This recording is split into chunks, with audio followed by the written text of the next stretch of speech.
Christophe Carèche, bonsoir. Vous êtes le député du 18e arrondissement de Paris et vous êtes l'invité de C'est-à-dire parce que sur Internet, un appel a été lancé pour organiser un apéro géant saucisson épinard, donc dans votre arrondissement, dans le 18e, dans le quartier de la Goutte d'Or, qui est connu pour sa forte population musulmane. Donc on comprend la provocation, puisque le porc est interdit dans la religion musulmane et qu'en plus cet apéro est organisé vendredi, donc le jour de la prière, ou plutôt était organisé parce qu'on a appris cet après-midi. Alors est-ce que vous allez nous le confirmer? On dit que cet apéro géant a été ou serait interdit? Oui, je vous le confirme. Il y a un arrêté pris par le préfet de police qui interdit toute manifestation, pas seulement à la Goutte d'Or, dans le 18e arrondissement, à ce moment-là. Pourquoi?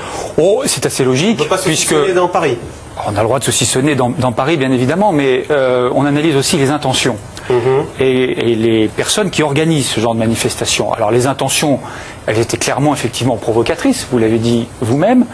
Elle visait tout simplement à dénoncer la présence de l'islam dans ce quartier. Elle parlait de reconquête identitaire.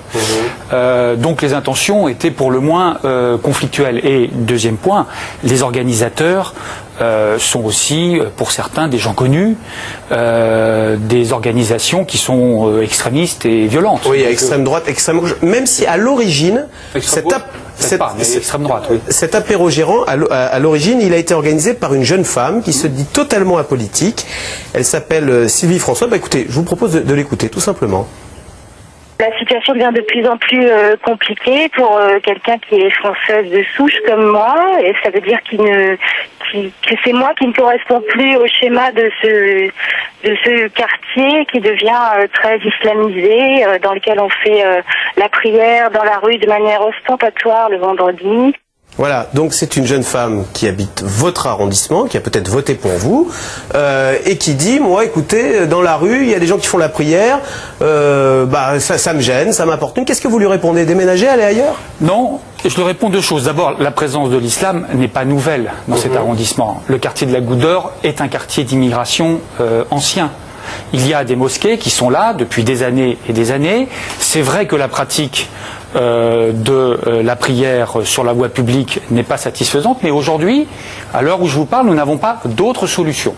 Donc effectivement, il y a une tolérance qui est faite pour cette pratique, sachant que la mairie... Quand même être très tolérant, parce que ce quartier, on ne peut plus parler de mixité, c'est une omniprésence de l'islam. Non, c'est pas une quand on voit des images du quartier... Ce n'est pas vrai, ce n'est pas une omniprésence. Il y a d'ailleurs toutes les confessions. Il y a par exemple une synagogue, rue d'Oudoville, juste à côté des mosquées.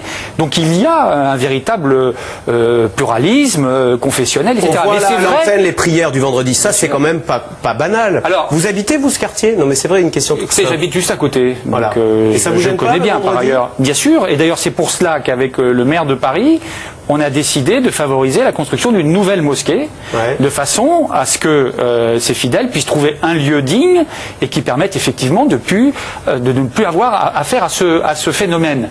Mais il n'y a pas d'autre solution que d'essayer précisément de construire cette mosquée, cette nouvelle mosquée. Ce projet existe, il est rue Stephenson. Le maire de Paris d'ailleurs, dès 2001, j'étais avec lui, s'est préoccupé de cette question et nous avons essayé d'apporter cette réponse. Maintenant, ce qui est vrai, c'est qu'il y a un problème à Paris, et même en France, de mosquées, tout simplement parce qu'il n'y en a pas assez. Il faut revenir sur la loi de 1905, donc, pour que l'argent public... Non, parce qu'on arrive, même si la loi de 1905 est assez contraignante, là on est arrivé à trouver une solution juridique qui permette effectivement de favoriser la construction de cette mosquée. Mais c'est parce qu'on a justement une pénurie de lieux de culte qu'on se retrouve dans cette situation que je suis le premier à regretter. Christophe Carèche, quand même, le modèle républicain, c'est la mixité. Il n'y a pas de mixité dans Paris, il y a des fortes concentrations. Le modèle républicain, il y a... Est-ce que c'est pas le modèle anglo-saxon, là, le modèle des communautés par arrondissement? Absolument pas. Dans le quartier de la Goutte d'Or, quand même, il n'y a pas de mixité. L'islam de France, les musulmans de France sont des gens comme vous et moi qui veulent pratiquer leur culte de manière tout à fait respectueuse, et je connais les responsables de ces deux mosquées, et je sais que les mosquées qui existent actuellement, je sais qu'ils sont parfaitement dans la République, et ce que je note surtout, c'est qu'à travers cet appel, il y a des gens qui utilisent précisément les principes républicains et les principes laïques, non pas pour les mettre en œuvre, mais pour dénoncer l'islam. Il y a une forme d'islamophobie derrière cette manifestation qui est manifeste et qui, moi, me dérange beaucoup. Je suis républicain, je suis laïque, mais je n'accepte pas qu'on mette en cause l'islam, la religion, la communauté, à travers une fausse interprétation de ces principes. Parce que la laïcité, c'est la tolérance, ce n'est pas l'exclusion de l'autre. Et c'est ça qui ne me convient pas dans cette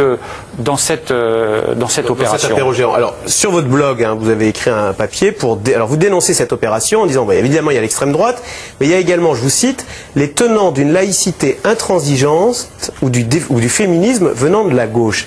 Est-ce que vous, en tant qu'homme de gauche, quand même, ce sont des notions importantes, la laïcité, le féminisme. Et est-ce que quand même, ce qu'on voit, ça ne vous met pas dans l'embarras? C'est évidemment des notions auxquelles je suis extrêmement attaché. Mais il y a aujourd'hui un dévoiement à la fois de la laïcité et du féminisme qui vise à mettre en cause l'islam, en réduisant l'islam à sa conception intégriste, qui existe certes, mais qui est très minoritaire. On le voit sur la burqa. Je suis député, j'ai vu dans la commission d'enquête. Il faut interdire la burqa. Non, mais est-ce qu'il y a une limite? Il faut évidemment interdire la burqa, mais la manière dont cela est fait aujourd'hui me pose problème. Parce que derrière la burqa, on stigmatise une population, on stigmatise une communauté. Et j'ai vu dans la commission d'enquête sur la burqa des discours qui m'ont gêné, qui venaient effectivement d'une gauche très, entre guillemets, laïcarde, et d'une droite, souvent d'ailleurs, excusez-moi, mais très catholique, intégriste même, tenant on voyait bien les discours qui étaient tenus, et qui se rejoignaient dans un discours contre l'islam et de mise en cause de l'islam. Et ça, ce n'est pas acceptable. Et c'est ça que je dénonce. Et c'est pour ça que je ne voterai pas la loi sur la burqa, et c'est pour ça que je dénonce cette manifestation. Est-ce que quand même, il y a des limites à ne pas franchir, où vous diriez, là non, le fait religieux devient trop envahissant? Mais c'est évident. Et c'est pour ça qu'avec Bertrand Delanoë, mais c'est évident, je suis le premier à dire que le fait de prier dans la rue n'est pas satisfaisant. On est tout à fait d'accord là-dessus.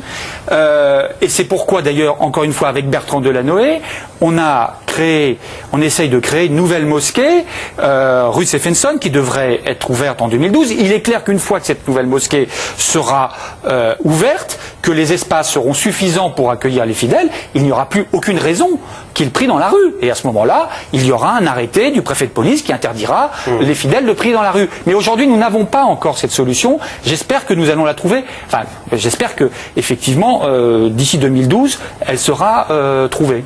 Il y a quand même une montée des communautarismes au point. Alors c'était un peu la provocation. Il n'y a pas une montée du communautarisme, il y a aussi une montée de l'islamophobie.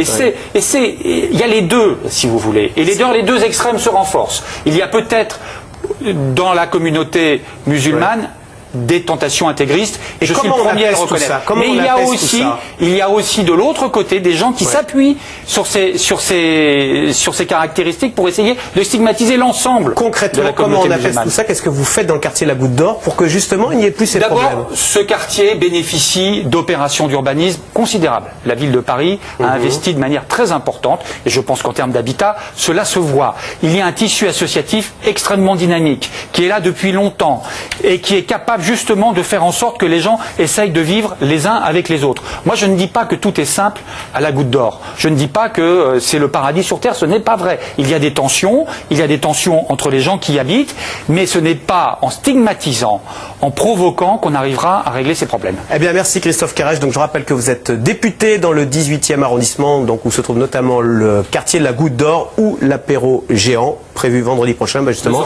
il n'est plus prévu puisqu'il est interdit. Vous nous l'avez confirmé. Merci. Restez avec nous tout de suite. C'est dans l'air. Yves Calvi et ses invités reviennent sur la crise politique en Belgique après la percée des indépendantistes flamands aux élections. L'émission est intitulée Wallonie.